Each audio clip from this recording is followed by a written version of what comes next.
Hey family, welcome to Uniquely Resilient, and I am unique. And if you are a returning subscriber, thank you so much for your love. Thank you, thank you, thank you, thank you. And if you are new, please don't forget to like and subscribe to my video so you can keep up with this series and much more content that I have. This series is about how I survived 2020. Let's get into it.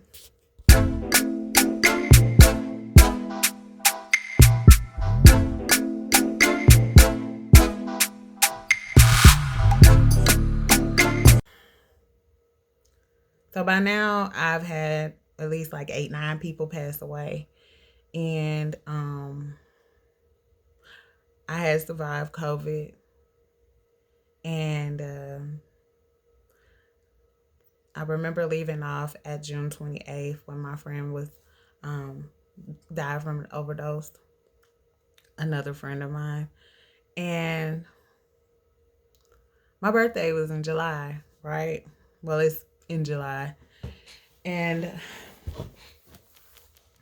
so I remember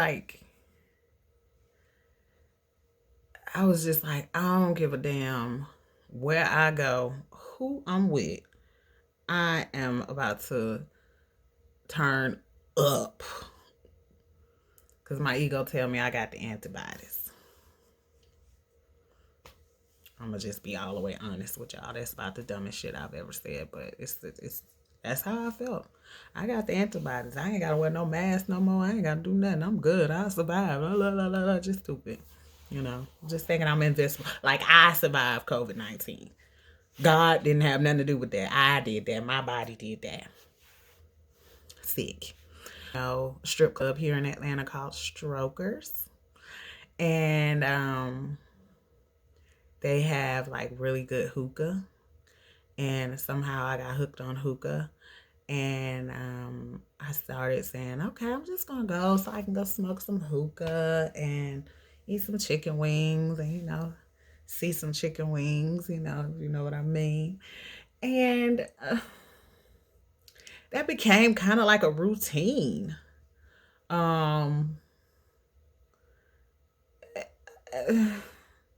It just became kind of like a routine, like 2, 3 times a week, just going to the booty club, eating chicken wings, smoking hookah, getting little lap dances, and you know, because little did I know, like spiritually, I was decaying and I was getting attracted to, I was falling back into like old behaviors, like that, like hanging with the people, places, and things kind of thing, that we like to say. And I was, because I'm still attracted to all of that. It's just certain things. I just don't use drugs, but I'm still going to the clubs. I'm still, doing all the stuff that I used to do. And so I didn't realize like what was happening before I was like knee deep in it. And I ended up meeting these two beautiful strippers. Yeah. They were, just chilling that night. They had on regular clothes and I guess they seen I was by myself and they was by themselves. So, we just started kicking it, smoking hookah, chilling, stuff like that. And I remember exchanging numbers with them. We actually had like a really good time. Like I'm a real social person. Like I can go anywhere and make a friend. It don't matter if I'm with what culture it is, what race it is. Like I'm very social. And I also don't mind being by myself, obviously, because I just attract people, you know what I'm saying? And I don't necessarily mean that in a, I am beautiful, don't get me wrong, but um, no, but I just mean people. I have a likable spirit, I believe. And I attract kindred spirits. So I always have a really good time when I go places by myself. And so I met these two amazing young women, and it just so happened that all of our birthdays is in July. So I'm like, okay. And I have no plans as to what I'm going to do this year. And I feel like I got to go hard. because I almost died. So like I gotta do something, you know. So a few days prior to, a few days, we texting each other and stuff like that. And we never really made any like solid plans. But it was one particular girl, her birthday was a day after mine. So I hit her up because it was so crazy, like how I was just talking about how I got all of these friends and stuff like that. But like realistically, like my really close friends, they don't want to do the stuff that I do. They don't want to go to the clubs and, they don't really want to do all of that. Like I said, some of them are older. Some of them just don't like doing that type of stuff. Some of them are like, they just got a different, they just got a different vibe, which I understand, which is fine, you know. So I hit her up because I knew she was gonna be with whatever, whatever. So I met up with her, and we hanging out. We went to this place called Boogaloo's in Atlanta, and what's crazy is like I think my birthday fell on like a Thursday or something, and it was early. It was like 7 or something like that, and that was lit. Like it was lit. Like it was so lit. It was so packed in there. It was so, and I'm like, damn, what time is it? Like, I've been passing this place all the time. I see it. I hear about it on the radio and stuff like that. Um, but so we go in there. I had a really good time. She made them shout me out and all that stuff like that, and. So we left there, and where do you think we ended up? The booty club, Strokers again.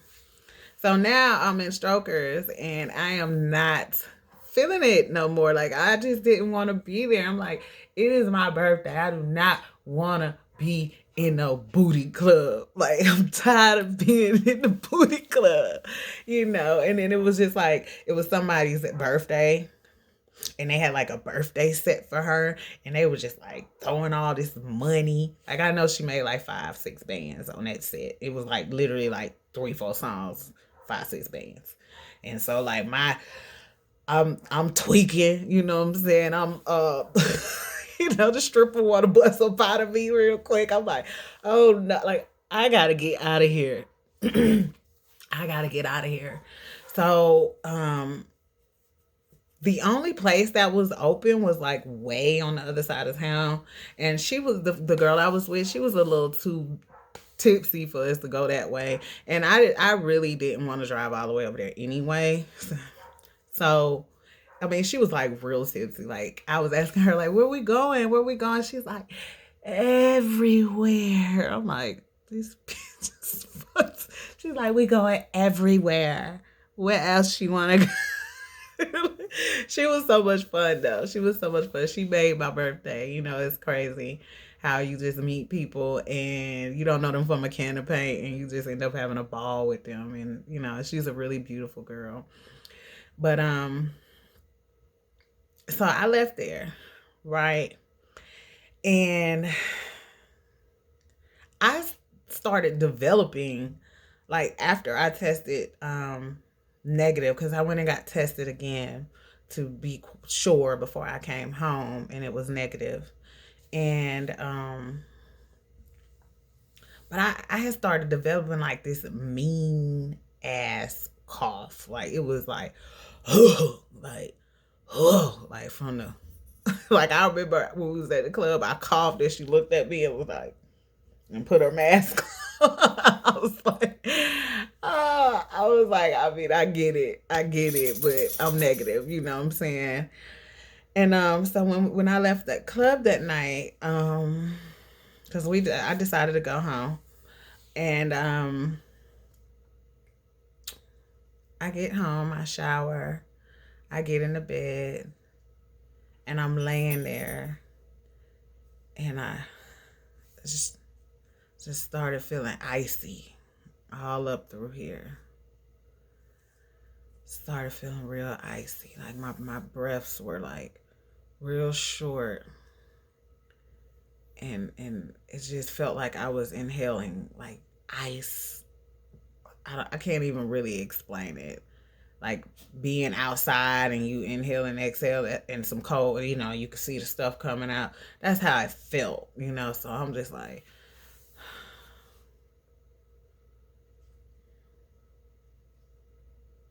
and it gets worse. But we're going to talk about that in the next segment of Uniquely Resilient and how I survived 2020. If you made it this far, thank you so much. Thank you, thank you, thank you. And don't forget to like and subscribe to my video and share your comments. Share your comments. All right, so we're going to get into it next. Kind of froze. We're going to get into it in the next video, guys. Thank you so much for your love and support.